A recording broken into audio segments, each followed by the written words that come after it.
This is my 2005 Dodge Ram 1500. Yeah, it's 1500, it's not diesel. 5.7 Hemi in it, 40-inch tall tires, came off my old truck. 12-inch lift on a, I think, 3-inch body lift. And I put the key feature on her. Shitbox edition. Bullet antenna. So, got a couple upgrades things to this thing. Sticker right here is probably pissing a bunch of people off, which is hilarious, I think. Let me know down in the comments if y'all like that sticker. Trump 24. But yeah, I'm fixing to buy some underglow for this thing.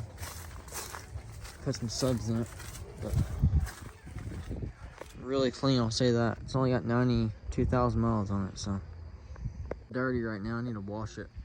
The paint is in excellent condition. It was repainted before I got it, or painted 2 years before I got it.